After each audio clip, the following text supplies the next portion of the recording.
avant le Premier ministre, il y a eu le discours du président de la transition, Sékou Kourouma. Bonne arrivée, en tout cas, on parle du président de la transition, son discours. Il a attendu 72 heures après moult réclamations des citoyens sur les réseaux sociaux pour qu'il sorte, en tout cas, de son silence assourdissant, certains l'ont dit. Mais le président également, comme le Premier ministre, n'a pas rassuré parce que, comme le disait Bayo, comme le disait certains ici dans ce studio, on attendait que le président de la transition, après au moins 72 ans, on comprend qu'il garde le silence 72 heures, mais qu'il vient nous dire, bon, voici un peu les résultats des enquêtes qui ont été ouvertes, voici par exemple les mesures qui ont été annoncées hier, que ce soit lui qui l'annonce dans son discours, mais le président de la transition n'a fait qu'annoncer 3 jours de deuil national qui va prendre fin, en tout cas, aujourd'hui, au RPG Arc-en-Ciel, le discours du colonel Mamadi Doumbouya, comment vous l'analysez? Comment vous comprenez le silence assourdissant du président de la transition 72 heures après le drame? Un drame, mais pour une première en Guinée en tout cas.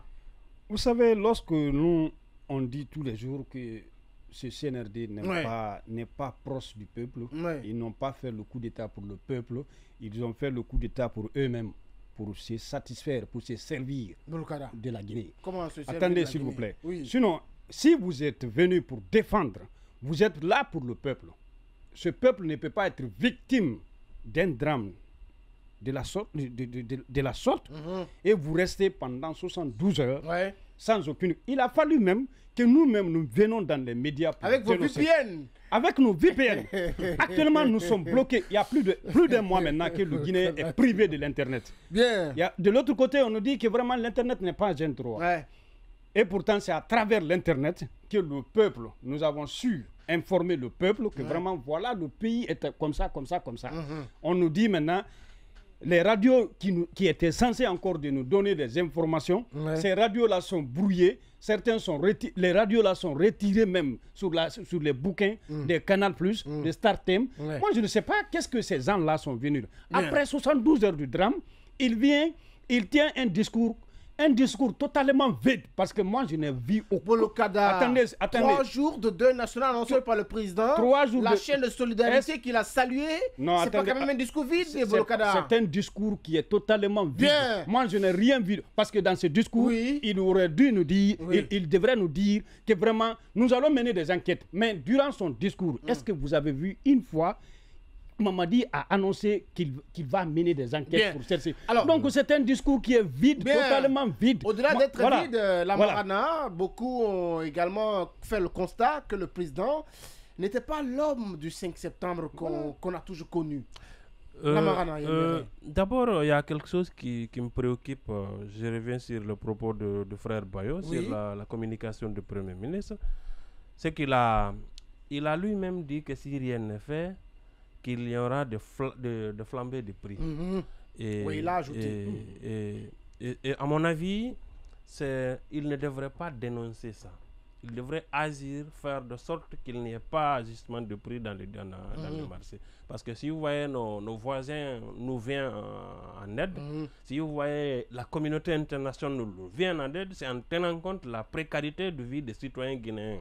Et c'est à ce niveau où j'interpelle le gouvernement sur la gestion des SOS, les collectes, que ce soit en argent ou en espèces ou en matériel que les gens sont en train de donner. Je ne remets pas en cause systématiquement, mais je pense qu'il y a quelque chose qui manque dans la gestion Je pense qu'il faut faire plutôt confiance en la société civile que l'administration ou le représentant de l'administration. Je ne crois pas aux représentants de l'administration. Je pense qu'il faut revoir la situation, parce que j'ai vu des femmes, des mamans au palais il y a 2 ou 3 jours qui pleuraient parce que tout simplement ils n'ont pas de quoi manger.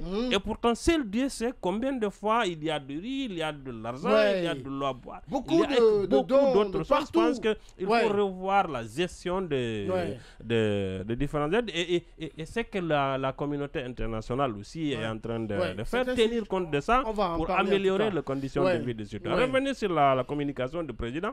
Je pense que le président, j'ai l'impression qu'il est dépassé par l'événement, parce que tout simplement, son entourage, ils ont réussi à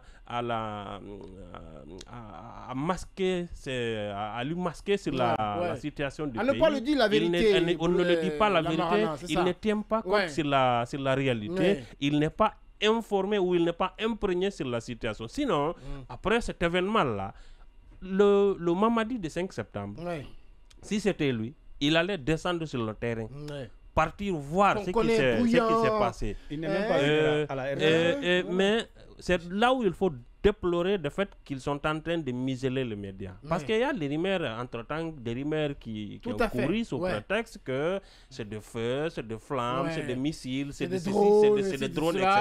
Du coup, personne n'a une idée claire sur ce qui a réalisé. Mais si on tient compte de ce que les gens là sont en train de dire, même les témoins dans les médias, j'écoutais des témoins sur le terrain qui ont dit qu'ils ont vu des flèches, qu'ils ont vu des flammes, partir de quelque part pour tomber dans l'homme. Si on tient compte de ça, on tient compte que le président lui-même, une journée, 2 jours, 3 jours pour tenir un discours sans se déplacer, alors qu'il y a 2-3 mois, il était en vélo en train de faire le tour de la ville, chercher à se faire voir à gauche et à droite.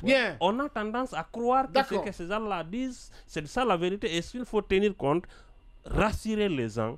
Et pour rassurer les gens, c'est d'abord sa façon d'apparaître, c'est le discours, c'est le contenu du discours, c'est surtout la gestion de son entourage. Yembere Diallo, oui. Réaction sur le discours du colonel. 72 heures après, il sort de son silence. Et 3 jours de deuil national, deuil, disons, solidarité saluée. À la morgue, comment vous avez accueilli ce discours du colonel? D'abord, il faut souligner que le président de la transition, dans son discours, il a annoncé l'ouverture d'une enquête. C'est très important, puisque M. Bolo Kada Tourama en avait dit que le président, il a occulté cette partie. Et moi, j'ai analysé. Exactement, il a précisé cela. Voilà, il a précisé qu'il aura une enquête indépendante et devant aboutir de faire la lumière sur la situation. Mais après, est-ce que c'est des enquêtes qui vont aboutir? Point d'interrogation. Parce qu'en Guinée, il y a combien d'enquêtes qui sont ouvertes et qui n'ont jamais été abouties? Donc, en ce qui concerne le discours du président de la transition, nous l'avons déjà dit dans notre communication que c'est un discours tardif. Bien entendu, nous sommes d'accord avec ça. Puisque la Guinée n'est pas le seul pays à être frappé par des tragédies, par des incendies.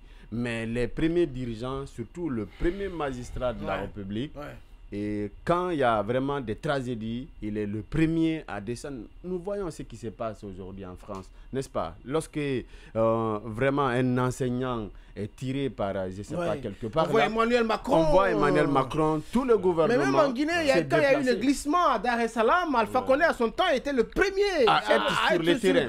Ça rassure en fait les sinistrés, ça rassure les familles des victimes. Et à la place du président de la transition, je ferai un déplacement pour aller voir les sinistrés, comment on appelle les blessés qui sont dans nos structures sanitaires, n'est-ce pas? Ça rassure, ça les console. Même très malheureusement, et ça n'a pas été le cas. Et moi, je me suis hasardé, n'est-ce pas, pour faire une publication. J'ai dit le président, il aurait dû se rendre sur le terrain, voir les impacts de l'incendie, voir les, comment on appelle, les blessés dans les hôpitaux. Il y a quelqu'un qui s'est hasardé à me poser une question. C'est toi qui vas assurer sa sécurité. C'est comme si je suis habilité à le faire. Donc, pour nous, le président de la transition, il doit sortir dans son silence. Bien qu'il soit président, il n'est pas démocratiquement élu, mais aujourd'hui, en réalité, il est le père de la nation. Il est le père de la nation, donc sa communication doit en tout cas rassurer le peuple de Guinée. Tout à fait. Et il devrait encore, dans cette communication, puisque dans la perspective, il était prévu la mise à disposition de l'essence, dans son discours, il aurait dû annoncer cette bonne nouvelle. Ça pouvait créer un contenu dans son discours. Les gens, mais après son discours, en fait, les 80-90% de la population n'était pas satisfaite. C'est pourquoi vous avez remarqué, dès le lendemain, il y a eu des manifestations qui ont été annoncées par endroits, notamment sur l'axe. Et c'est normal. Moi, j'ai dit... en fait, il n'a pas rassuré, il n'a pas tenu une communication rassurante. C'est pourquoi les gens étaient inquiets de sortir. Alpha Bayo, coordinateur national de la MAOG, la Maison des associations et ONG de Guinée maintenant. Mais